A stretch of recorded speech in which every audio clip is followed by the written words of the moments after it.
सनातन काल के महान और जीवित परमेश्वर यीशु मसीह के नाम से मैं आप सभी को फिर एक बार सलाम करता हूं।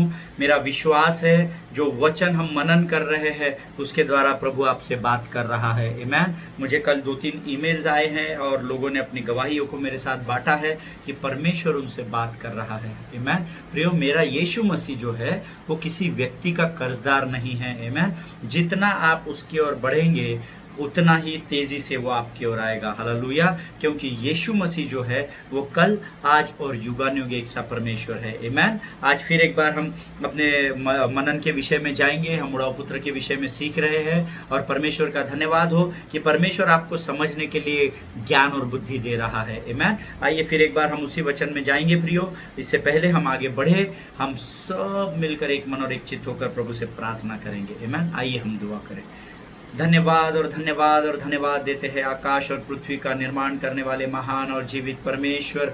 तेरी उपस्थिति में हम अपने आप को नम्र और दीन करते हैं राजा, क्योंकि तेरा वचन कहता है धन्य है वो जो नम्र है, क्योंकि वे ही पृथ्वी पर अधिकार करेंगे। प्रभु जी, तेरा वचन कहता है तूने इस पृथ्वी को धर्मियों को दिया है ताकि धर्मी यहाँ राज कर सके राजा। प्रभु जी, हम अपने आप को नम्र और दीन करते हैं, अपने आप को तुझे समर्पित करते हैं पिता। प्रभु जी, प्रार्थना करते हैं जब हम वचन को बांटते हैं और सुनते हैं राजा, हमारी आत्माओं को मजबूत कर, हर बरगलाने वाली, डिस्ट्रैक्ट करने वाली लोमड़ियों को यीशु नासरी के नाम से हम अपने पाँव के नीचे कुचल डालते हैं। प्रभु जी परमेश्वर पिता, हमें सामर्थ्य और बल देता कि हम वचनों को सहजता से समझ सके और औरों के लिए आशीष बन सके। प्रार्थना सुनने के लिए धन्यवाद देते हैं। इस विनती को यीशु नासरी के नाम से धन्यवाद के साथ मांगते हैं। सुनिए और बड़ी दया से ग्रहण कीजिए। आमीन। हालेलुया। सो प्रियो, परमेश्वर का फिर एक बार धन्यवाद हो। फिर एक बार हम वचनों में जाएंगे। और अगर आप मेरे सामने रहते, अगर मैं लाइव सरमन में रहता या जूम टीवी पे रहता, तो मैं आपको ज़रूर पूछता कि कल हमने कहाँ पर ख़त्म किया था, कौन सा वचन मैंने आपको आखिरी में बताया था, परंतु आप मेरे सामने लाइव नहीं है। इसीलिए आइए हम फिर एक बार वचनों में जाएंगे। दूसरा तिमोथी उसका दूसरा अध्याय उसका 26 वचन के साथ आज हम वचनों का मनन करेंगे और शुरुआत करेंगे। दूसरा तिमोथी उसका दूसरा अध्याय उसका 26 वचन हम सब मिलकर पढ़ेंगे। मेरा विश्वास है आपका पवित्र शास्त्र, आपके नोटबुक्स आपके साथ है। आमीन। और इसके द्वारा उसकी इच्छा पूरी करने के लिए सचेत होकर शैतान के फंदे से छूट जाए। सचेत वर्ड को अंडरलाइन कर लीजिए। सचेत होना, जागृत होना, मैंने आपको बहुत बार बताया है, जब जब सचेत और जागते रहो आता है, इसका अर्थ है प्रार्थना करते रहो। हालेलुया। और वचन कहता है और इसके द्वारा उसकी इच्छा पूरी करने के लिए सचेत होकर शैतान के फंदे से छूट जाए। हालेलुया। प्रियो, अक्सर beloved people of God, if you want to go ahead in your life, then you need to come back into your senses today. Hallelujah. प्रियो, अगर आप चाहते हैं कि आप शैतान के फंदे से छूट जाए और जीवन की परिस्थितियों से बाहर आ जाए, गरीबी से बाहर आ जाए, अगर आप कमज़ोर है तो निर्बलता से सामर्थ्य में आ जाए, जिस भी परिस्थिति में आप लोग हैं, अगर आप उससे बाहर आना चाहते हैं तो अपने आपे में आना आपको बहुत ज़रूरी है, ताकि आप शैतान के फंदे से छूट जाए। हालेलुया। मैंने नहीं कहा, परमेश्वर का वचन कहता है। Hallelujah. It is very important for each one of us. हम में से हर एक के लिए बहुत ही महत्वपूर्ण बात है कि जब तक हम अपने आपे में नहीं आएंगे तब तक हम शैतान के चंगुल से नहीं निकल सकेंगे। जाने अनजाने में बहुत सारे लोग इस संसार के सरदार के घेरे में, फंदे में फंसे हुए हैं। प्रियो, आमीन। Do not expect anything from Lord if you are not into your senses. अगर आप अपने आपे में नहीं है ना, तो यीशु मसीह से कुछ एक्सपेक्ट मत करना। That one fine day God will come with holy angels, है ना। ये मुंगेरी लाल के हसीन सपने सिर्फ टेलीविजन में अच्छे लगते हैं, असली हकीकत में नहीं। आमीन। बिकॉज वचन कहता है even though we are living in this world but we are not of this world. जबकि हम इस संसार में रहते हैं परंतु हम इस संसार के नहीं हैं। यहाँ पर हम मसीह के राजदूत हैं। हालेलुया। We are ambassadors of Christ here on this earth and the work, हम कभी अध्ययन करेंगे एम्बेसडर्स ऑफ क्राइस्ट के ऊपर। मसीह के राजदूत होना यानी क्या सुविधाएं होती है, क्या कमांड्स कर सकते हैं, क्या कमांड्स नहीं कर सकते हैं। बहुत बड़ा अध्ययन का विषय है और ज़रूर हम लोग एक दिन इस पर अध्ययन करेंगे, जैसे भी प्रभु अगुवाई करेगा। और परमेश्वर आपको उसमें बहुत आशीष दे, ऐसी मैं प्रार्थना करूंगा। आमीन। परंतु as far as this passage is concern, do not expect anything from the Lord if you are not into your senses. Man, अगर आपका आपके ऊपर नियंत्रण नहीं है तो आप परमेश्वर से कुछ अच्छी बातों को एक्सपेक्ट नहीं करना। हालेलुया। हम गलत काम हम करते हैं, काला कांडी हम करते हैं, सारे झोल हम करते हैं, और हम विश्वास करते हैं कि यीशु मसीह उसमें से हमें निकाले। हालेलुया। प्रियो, यीशु मसीह आपको तभी निकालेगा जब आप अपने आपे में रहेंगे, क्योंकि अपने आपे में रहने के लिए परमेश्वर ने इस जीवन की पुस्तक को आपको दिया है, जिसके विषय में मैंने पहले ही समय में आपको बताया था जब हम इस अध्ययन को शुरू किए थे, कि जब भी आप परमेश्वर के उपकारों के लिए परमेश्वर को धन्यवाद दे, तो सर्वप्रथम आप इस पुस्तक के लिए प्रभु को धन्यवाद दे कि प्रभु ने आपको ये बुक दिया है, इसके द्वारा आप इस पृथ्वी पर विजय के जीवन में चल सके। हालेलुया। प्रियो, if you need to come back on track, because see God never changes, परमेश्वर कभी बदलता नहीं है, हम सब जानते हैं, फिर भी हम वही कर रहे हैं जो हमको करना है। परंतु अगर आप अपने मार्गों को सुधारोगे, सही मार्ग को पकड़ेंगे जिसका नाम यीशु मसीह है, तो आपके जीवन की तकलीफें दूर हो जाएगी। अगर जीवन में दोबारा तकलीफें आएगी तो आपके युद्ध को यहोवा लड़ेगा। हालेलुया। इसलिए अगर आपके शरीर में दर्द है, धन नहीं है, कोई भी प्रॉब्लम, कोई भी समस्या आपके जीवन में क्यों ना हो, परंतु आपको अपने आपे में आना पड़ेगा। हालेलुया। एक वचन मैं आपके लिए पढ़ना चाहता हूं, लूका रचित सुसमाचार उसका 15 अध्याय उसका 22 वचन, if I am not wrong. लूका रचित सुसमाचार उसका 15 अध्याय उसका 22 वचन। या आइए हम सब मिलकर इस वचन को पढ़ेंगे। लूका रचित सुसमाचार उसका 15 अध्याय, the gospel of Luke chapter 15 verse 22। We all will read together. परंतु पिता ने अपने दासों से कहा, झट अच्छे से अच्छा वस्त्र निकाल कर उसे पहनाओ, और उसके हाथ में अंगूठी और उसके पाँव में जूतियाँ पहनाओ। परमेश्वर इन पढ़े हुए वचनों पर आशीष दे। जब आप अपने आपे में आते हैं, जैसे उड़ाऊ पुत्र अपने आपे में आया, और वो जब अपने बाप के पास आया तो उसके बाप ने उसका लेखा जोखा नहीं लिया, नहीं पहला तू 20 लाख लेकर गया था, मुझे पहला हिसाब दे, 20 लाख किधर है ना। मैं आपको आगे बताता हूँ, है ना। यहाँ पर वचन क्या कहता है, फिर एक बार पढ़ेंगे, बहुत ही सुंदर वचन है, बड़ी भेद की बात है इसमें। परंतु पिता ने अपने दासों से कहा, झट अच्छे से अच्छा वस्त्र निकाल कर उसे पहनाओ, उसके हाथ में अंगूठी और पाँव में जूतियां पहनाओ। आमीन। अब जो लोग नोट्स लिख रहे हैं, जो गंभीरता से मनन करते हैं और अध्ययन करते हैं, वो लिखेंगे number 1 point for today study. सबसे पहले क्या किया गया, पिता ने क्या कहा, इसको अच्छे वस्त्र पहनाओ। आमीन। आप लिखिए नंबर 1 अच्छे वस्त्र, उसके बाद नंबर 2 हाथ में अंगूठी पहनाओ, लिखिए नंबर 2 हाथ में अंगूठी। नंबर 3 पाँव में जूतियां पहनाओ, लिखिए नंबर 3 पाँव में जूतियां। आमीन। दैट मीन्स शूज, है ना, या चप्पल या शूज जो भी है ना। प्रियो, यहाँ हम देखते हैं लूका रचित सुसमाचार उसका 15 अध्याय, हमने अभी 22 पढ़ा, ठीक है। अभी हम पढ़ेंगे लूका रचित सुसमाचार 15 अध्याय 20 और 21 वचन, हम सब मिलकर पढ़ेंगे। बड़ा इंटरेस्टिंग है ये एंड का समय। लूका the gospel of Luke chapter 15 verse 20 and 21 हम पढ़ेंगे। तब वह उठकर अपने पिता के पास चला, वहां अभी दूर ही था कि उसके पिता ने उसे देखकर तरस खाया और दौड़कर उसे गले लगाया और बहुत चूमा। पुत्र ने उससे कहा, पिताजी, मैंने स्वर्ग के विरोध में और तेरी दृष्टि में पाप किया है, और अब इस योग्य नहीं रहा कि तेरा पुत्र कहलाऊं। हालेलुया। प्रभु इन पढ़े हुए वचनों पर आशीष दे। जब मैं 20 और 21 वचन को पढ़ रहा था, नॉर्मली जब हम बाइबल स्टडी करते तो क्या होता है, 1 वचन 2 वचन 3 वचन वचन वाइज जाते हैं, परंतु यहाँ पर प्रभु ने मुझे कहा, पहले कलीसिया को तू 22वें वचन के बारे में बताना, उसके बाद तू 20 और 21 के बारे में। मैं भी थोड़ा सरप्राइज था। I started meditating on this 2 verses, and so many days I was meditating and many things God revealed me because we don't have much time। बहुत सारी भेद की बातों को इन 2 ही वचनों के ऊपर मैं आपको पूरा सरमन दे सकता हूँ, 1 या 2 दिन का, तकरीबन 1-2 आवर्स का सरमन, है ना, 45 मिनट्स, 1.5 घंटे का सरमन मैं आपको दे सकता हूँ, पर वो हमारा विषय नहीं है। ये 2 वचन में आप इमेजिन कीजिए, मैंने आपको कहा है आप इमेजिन करते जाओ, जो भी हम अध्ययन करते हैं ना। जब मैं इमेजिन कर रहा था तो मेरे सामने एक पिक्चर आया, एक लड़का, पिता बाहर खड़ा हुआ है। अब पिता को कैसे पता कि लड़का आ गया, यहाँ तो कहीं नहीं लिखा है है ना, कि लड़का आ गया। अभी अगर आप आगे के वचन पढ़ेंगे तो मैं अब उठकर 18 वचन, मैं अब उठकर अपने पिता के पास जाऊंगा और उससे कहूंगा, पिताजी मैंने स्वर्ग के विरोध में और तेरी दृष्टि में पाप किया है, अब इस योग्य नहीं रहा कि तेरा पुत्र कहलाऊं, मुझे अपने एक मजदूर के समान रख ले। तब वह उठकर अपने पिता के पास चला। अभी वह दूर ही था कि उसके पिता ने उसे देखकर तरस खाया। अब यहाँ कहीं भी इन 3 वचनों में नहीं लिखा है कि किसी ने जाकर उसको सूचनाएं दी कि अरे तेरे लड़के को हमने खेत में देखा। हो सकता है देखा होगा और आके सूचनाएं दी भी हो, परंतु ऐसा लिखा कहीं नहीं है प्रियो कि कोई उसका दास या सेवक आया, अरे स्वामी तुझे पता है क्या, वो लड़का जो तेरा छोटा वाला सारी संपत्ति लेकर चला गया था वो आ रहा है, बड़ा गंदा है, बड़ी बदबू आ रही है, बड़ा खराब दिख रहा है। ऐसा कुछ भी यहाँ नहीं लिखा है प्रियो। जब आप अपने आपे में आते हैं तो स्वर्ग के परमेश्वर को वो बात मालूम होती है। हालेलुया। यहाँ पर मैंने आपको पहले ही बताया, हम देख तो रहे संसार का उदाहरण, पर हम बातें करेंगे आत्मिक जीवन की। हालेलुया।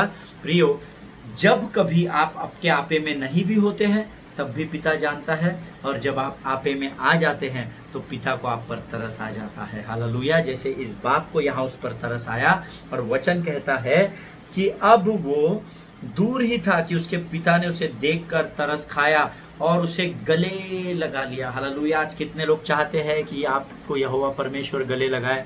लाइव होते तो मैं बोलता हाथ ऊपर कीजिए। हालेलुया।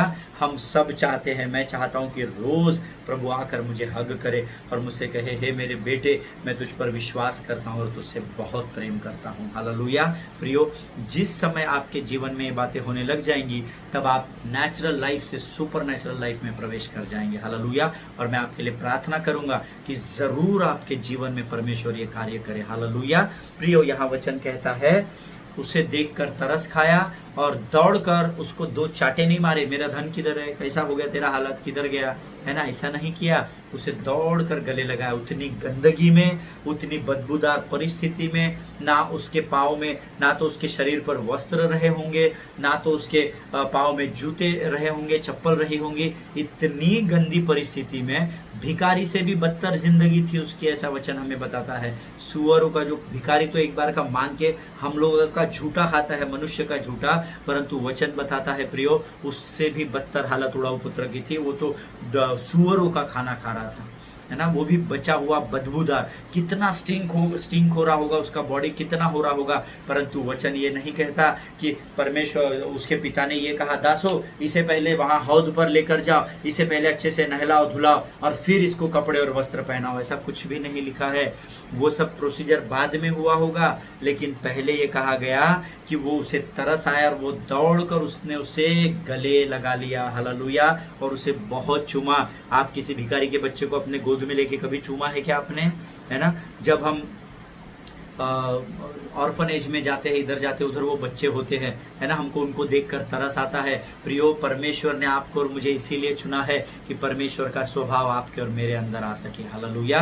प्रियो, जैसा परमेश्वर का स्वभाव है, जैसा यीशु का स्वभाव है, वैसा ही तुम्हारा और मेरा हो, ऐसा वचन कहता है। आमीन। इस बाप ने क्या किया, उस बच्चे को, क्योंकि आप जानते हैं परमेश्वर का, बाप का स्वभाव ही वैसा है। आमीन। चाहे बच्चे जीवन में कुछ भी गलतियां क्यों ना करे, परंतु माँ बाप हमेशा उनसे प्रेम करते हैं। आमीन। आज जितने जवान इस बात को सुन रहे हैं, मैं आपको फिर एक बार उत्साहित करना चाहूँगा, अपने माता पिता का आदर कीजिए, क्योंकि यीशु मसीह दिखता नहीं है, उन्होंने आपको माता पिता दिए हैं। अगर आप दिखने वाले माँ बाप का आदर नहीं करेंगे तो अगरबत्ती और मोमबत्ती घुमाने से यीशु मसीह को प्राप्त नहीं करेंगे। हालेलुया। परमेश्वर ने गवाही दी है कि वो स्वर्ग में कहेगा, मैं तुम्हें नहीं जानता। हे प्रभु, हमने तो तेरे लिए कई आत्माओं को बचाया, बड़े बड़े क्रूसेड किए, ये किया वो किया, परंतु प्रभु कहेगा, बराबर है, परंतु तूने अपने माता पिता का आदर नहीं किया, इसलिए वचन के अनुसार ही मैं तेरा न्याय करूंगा। हालेलुया। प्रियो, यहाँ वचन कहता है वो गया और जिस भी परिस्थिति में उसका पुत्र था उसने उसे गले लगा लिया। आज आप चाहे किसी भी गंदगी में फंसे हुए क्यों ना हो, किसी भी हालात में क्यों ना हो, पर आप जब अपने आपे में आएंगे और प्रभु से पश्चाताप करेंगे, क्षमा मांगेंगे, विश्वास कीजिए प्रियो, यहाँ तो उसने क्षमा भी नहीं मांगा है, फिर भी परमेश्वर का वचन कहता है उसके बाप ने उसे गले लगाया और बहुत बार उसे चूमा। ऐसा नहीं लिखा है उसे गले लगाया और उसको एक बार चूमा है। वचन कहता है उसने उसे गले लगाया और बहुत चूमा। आमीन। इतना अद्भुत प्रेम पिता हमसे करता है प्रियो, आमेन। उसके बाद का वचन कहता है, पुत्र ने उससे कहा, पिताजी मैंने स्वर्ग के विरोध में और तेरी दृष्टि में पाप किया और इस योग्य नहीं रहा कि तेरा पुत्र कहलाऊं। लेकिन बाप का उधर ध्यान ही नहीं था कि उसका बेटा उससे क्या कह रहा है। हालेलुया। जब आप पश्चाताप कर लेते हैं, ये पहले बाप ने उसे जकड़ा, पकड़ा, चूमा, उसके बाद ये अपनी बातों का अंगीकार कर रहा है। हालेलुया। परंतु वचन उसके बाद भी 22वां वचन कहता है प्रियो, बाप का उसकी बात की और ध्यान ही नहीं था। तूने कौन सा पाप किया, तूने क्या कांड किया, मेरे को कोई लेना देना नहीं है। तूने किसके साथ क्या व्यवहार किया, मुझे कोई लेना देना नहीं है। परंतु मैं तुझसे बहुत प्रेम करता हूँ बेटा, क्योंकि तू मेरा बच्चा है। और उसे गले लगाकर बहुत चूमने लगा। आज परमेश्वर आपके जीवन में भी वही करने के लिए तत्पर बैठा हुआ है प्रियो। आपके किए गए गुनाहों की उसे कोई चिंता नहीं है, क्योंकि उसने कलवरी पर आपके पापों से आपको छुटकारा दे दिया है। हालेलुया। गिल्ट को अपने अंदर रख के नहीं चलना है। ये बेटा कितने सालों तक गिल्ट लेकर रहा होगा मुझे पता नहीं। उस गिल्ट को निकालिए और परमेश्वर के प्रेम को अपने हृदय में डालिए। हालेलुया। और जब वो उसके गले लगा, उसका बेटा उसे हजारों बातें बताने लगा, कन्फेशन करने लगा, तो वचन कहता है, उसने कहा, अरे वो सब छोड़ो, वो मुझे नहीं पता। और फिर 22वां वचन कहता है, परंतु पिता ने अपने दासों से कहा, झट अच्छे से अच्छा वस्त्र निकाल कर उसे पहनाओ और उसके हाथ में अंगूठी और उसके पाँव में जूतियां पहनाओ। हालेलुया।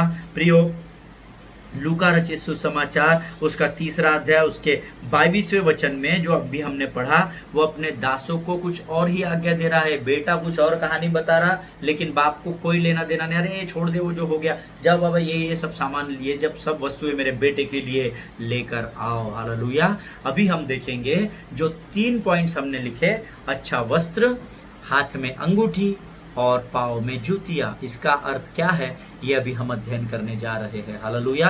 मेरा विश्वास है जो अभी तक हमने सुना और पढ़ा, उसको परमेश्वर ने उसके द्वारा आपसे बातें की है। आमेन। प्रियो, सबसे पहले जिन्होंने नोट्स में लिखा है अच्छा वस्त्र, When I was meditating upon the word of God, what I could say is, अच्छा वस्त्र spiritually speaks about garment of righteousness, यश का ओढ़ना, धार्मिकता की चादर, धार्मिकता के वस्त्र हमने कई बार पढ़ा है। आमेन।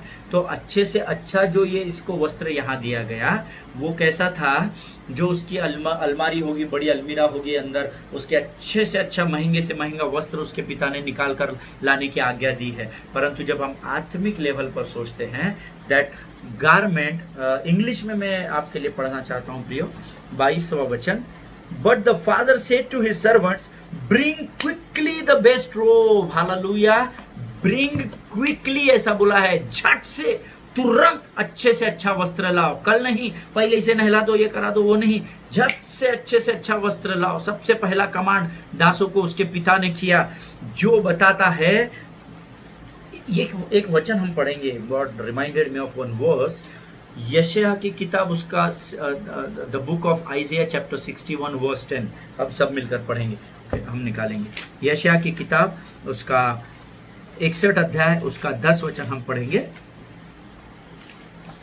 या हम सब मिलकर पढ़ेंगे। मैं यहोवा के कारण अति आनंदित होऊंगा, मेरा प्राण परमेश्वर के कारण मगन रहेगा, क्योंकि उसने मुझे उद्धार के वस्त्र पहनाए और धर्म की चद्दर से ऐसे उड़ा दी है, जैसा दूल्हा फूलों की माला से अपने आप को सजाता और दुल्हन अपने गहनों से अपना श्रृंगार करती है। जिनके कान हो वो सुन ले कि परमेश्वर की आपके जीवन में क्या योजना है। आमेन। अपने गलतियों को, अपने गिल्ट को, अपने पुरानी बातों को लेकर मत बैठे रहिए। वचन कहता है, पुरानी बातें बीत गई है, देखो सब कुछ नया हो गया है। हालेलुया। सो अगर आज आप अपने आपे से बाहर है प्रियो, तो अपने आपे में वापस आइए। अगर आज आप परमेश्वर से दूर हो चुके हैं, तो वापस परमेश्वर की ओर जाइए। अगर आज आप प्रार्थना आराधना करना छोड़ चुके हैं, सो वापस प्रार्थना आराधना करना आरंभ कीजिए, क्योंकि जैसे ही आप अपने आपे में आएंगे, परमेश्वर का वचन कहता है कि वो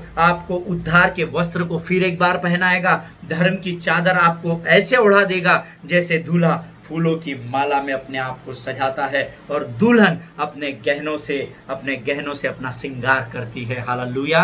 प्रियो, परमेश्वर की योजनाएं मनुष्य के विनती और विचारों से हमेशा ऊपर रहती है। हालेलुया। जिनके कान हो वो सुन ले और समझ ले। आमेन। परमेश्वर का वचन यहाँ कहता है प्रियो, अच्छा वस्त्र उद्धार के वस्त्र को, और हमने पढ़ा धर्म की चादर को आपसे उड़ाता है। अगर आज आप अपने आपे में आ जाते हैं तो जो चादर शैतान ने आपके ऊपर से निकाल ली है उसको परमेश्वर फिर आपको पहना देगा। हालेलुया। और जब धर्म की चादर आपके ऊपर होती है, उद्धार के वस्त्र आप पहनते हैं, तो हम जानते हैं इफिसियों की पत्री उसका 6वां अध्याय, जिसके पीछे बारे में हम पिछले दिनों में मनन कर चुके हैं, जब आपके ऊपर उद्धार का वस्त्र और वो सारी चीजें, सारे हथियार होते हैं, तो शैतान आपका कुछ नहीं बिगाड़ सकता। हालेलुया। फटाक से शैतान है छाप से कान के नीचे उसके देना पड़ता है, मैं, और वो खाता है क्योंकि उसको पता है कि आप प्रभु के वस्त्र से ढपे हुए हैं। हालेलुया।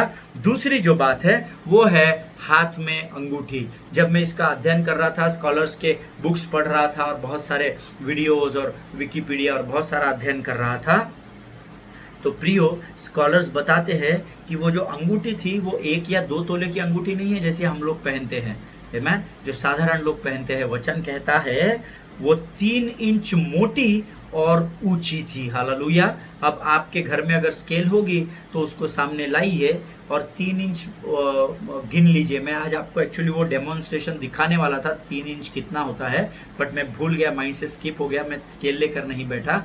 बहुत ही मोटी और ऊंची अंगूठी पहनाई गई, ऐसा वचन कहता है। आमीन। Spiritually ring symbolises authority and honour. हालेलुया। जब आप आपके आपे में आते हैं तो परमेश्वर आपको अधिकार और परमेश्वर आपको आदर देता है प्रियो। हालेलुया। Because ring speaks about authority and honour. हमने बहुत सारे वचन बाइबल में पढ़े हैं। हमने नाबोत राजा के विषय में पढ़ा है, हमने राजा के विषय में पढ़ा है, अहाब राजा के विषय में, जिसने नाबोत के दाग की बारी को ले लिया था। हम उसमें जानते हैं कि उसकी जो पत्नी थी, है ना, उसने क्या किया, राजा की अंगूठी से क्या होता था, उस समय मोहर लगाई जाती थी। जो भी फरमान निकलता था तो राजा अपनी अंगूठी निकालता था, उस पर मोहर या सील लगती थी, उसके बाद वो अपनी अंगूठी वापस पहन लेता था। उसका मतलब ये होता था, जैसे हमने डैनियल में भी देखा कि नबूकदनेस्सर राजा ने क्या किया, मोहर फरमान जारी कर दिया। फरमान जारी करने के लिए अंगूठी निकालकर सील मार दिया। एक बार राजा की अंगूठी का सील लग गया, उसके बाद उस राज्य का या उस दुनिया का कोई भी व्यक्ति उसके विरोध में आवाज नहीं उठा सकता, क्योंकि जो आवाज उठाते हैं, जो उसके विरोध में खड़े होते हैं, उनको आग की भट्टी में डाला जाता है। हालेलुया। इसीलिए प्रियो, ये 3 इंच की जो अंगूठी थी जो इसके पिता की पीढ़ी नु पीढ़ी चली हुई है ना, जैसे जनरेशंस टू जनरेशंस वो चली हुई जो अंगूठी थी, जो उनके अधिकार को और उनके आदर को दर्शाती थी। पिता ने कहा कि झट से मेरी वो अंगूठी लाओ, आज मैं अपना सारा अधिकार और सारा आदर जो मुझे दिया जाता है वो आज मैं अपने बेटे को सौंप कर जाता हूँ। हालेलुया। प्रियो, जब आप अपने आपे में आते हैं तो वो सारा अधिकार जो यीशु मसीह के पास है वो आपको देता है और आपका आदर और महिमा भी उसके द्वारा होती है। हालेलुया। जिनके कान हो वो सुन ले प्रियो कि परमेश्वर आपसे क्या कहना चाह रहा है। आमीन। परमेश्वर आपके लिए बहुत बड़ी बातों का प्लान कर रहा है। आमीन। सिर्फ वो आपसे छोटी सी बात चाहता है कि आप अपने आपे में आ जाइए। हालेलुया। तीसरी बात, पाँव में जूतियां।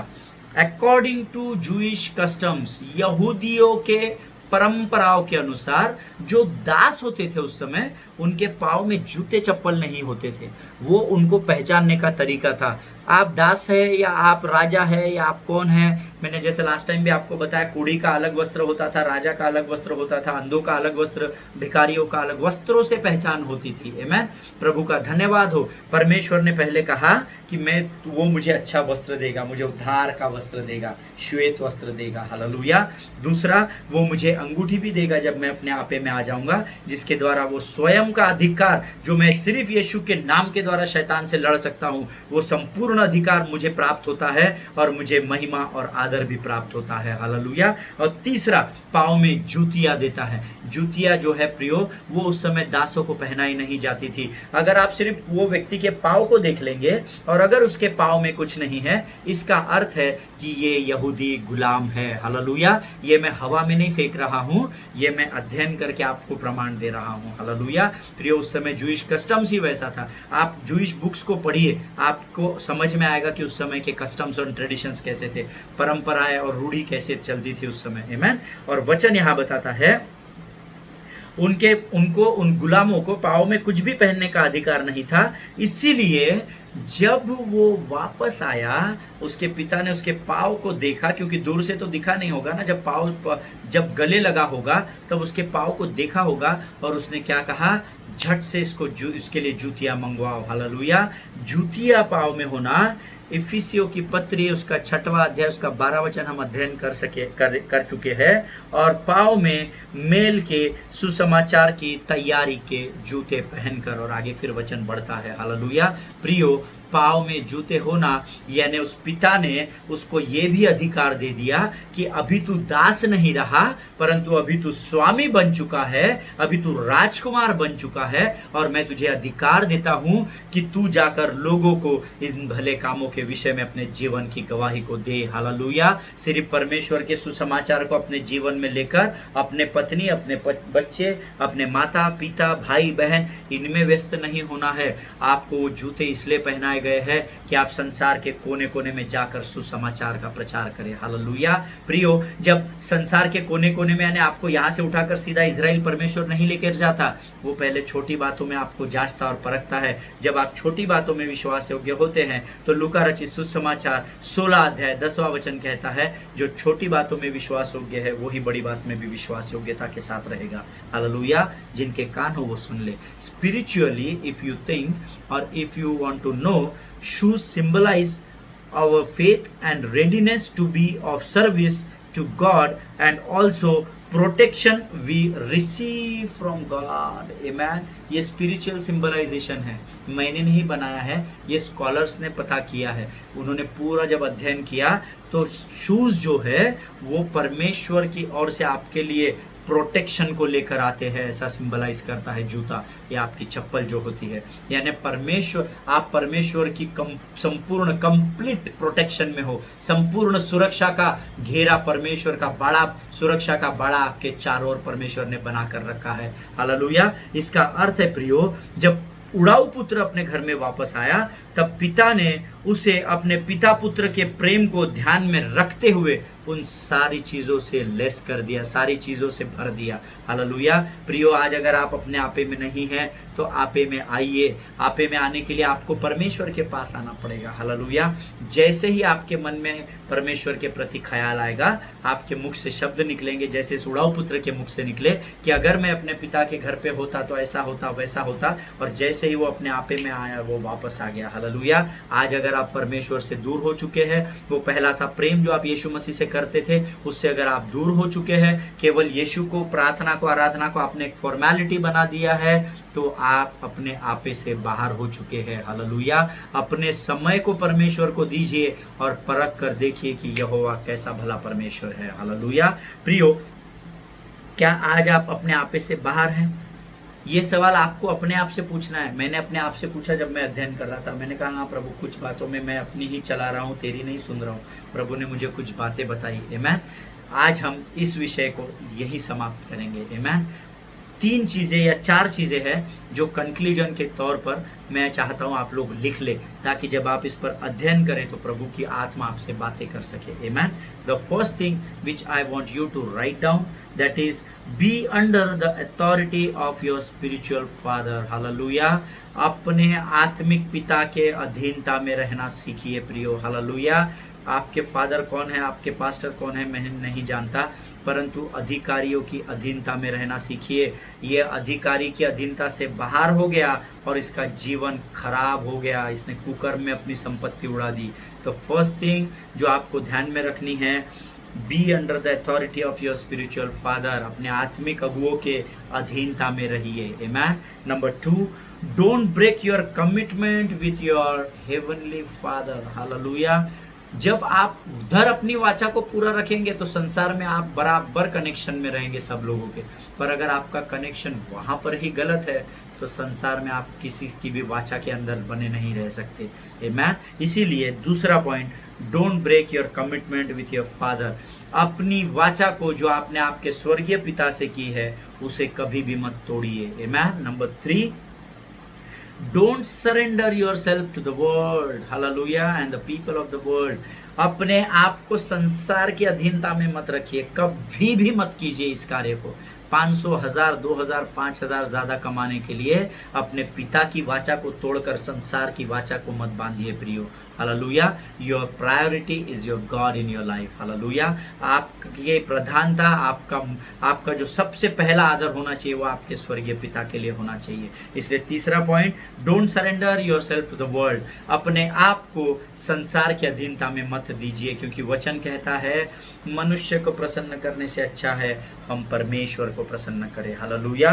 और चौथा और अंतिम बात बताकर मैं खत्म करूंगा, be always in right fellowship. हमेशा अच्छे धर्मियों की संगति में रहिए। धर्मी अच्छे और बुरे दोनों है, भले ही धर्मी है बट अच्छे और बुरे दोनों पाए जाते हैं। कभी हम सीखेंगे इसके विषय में, है ना। A good righteous man and a bad righteous man, amen. इसके विषय में हम सीखेंगे, वचन के द्वारा सीखेंगे, आमेन। सो इन 4 बातों का अगर आप अपने जीवन में पालन करेंगे प्रियो, तो आप परमेश्वर से अपनी वाचा में बंधे रहेंगे और परमेश्वर हर समय आपके साथ खड़ा होगा। हालेलुया। इन वचनों के द्वारा परमेश्वर आपको आशीष दे।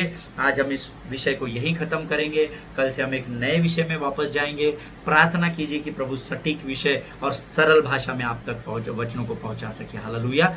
उसका काम बहुत महत्वपूर्ण होता है। मेरे प्रचार करने से कुछ नहीं होता, मैं बर्तन हूँ, परंतु जीवन का जल वो है जो आपकी प्यास को बुझाता है। हालेलुया। परमेश्वर इन वचनों के द्वारा आपको आशीष दे। बार बार इस पर अध्ययन कीजिए और मनन कीजिए और देखिए प्रभु आपसे आपके जीवन में कैसे बड़े कार्यों को करता है। अपने परिवारों में सुरक्षित बने रहिए, सरकार के दिए गए निर्देशों का पालन कीजिए और जो भी कार्य प्रभु आपको सौंपता है उसमें ईमानदारी से उस कार्य को पूर्ण करने का प्रयत्न कीजिए। Hallelujah. God bless you all. परमेश्वर आपको बहुत ऐसे आशीष दे। Glory to God.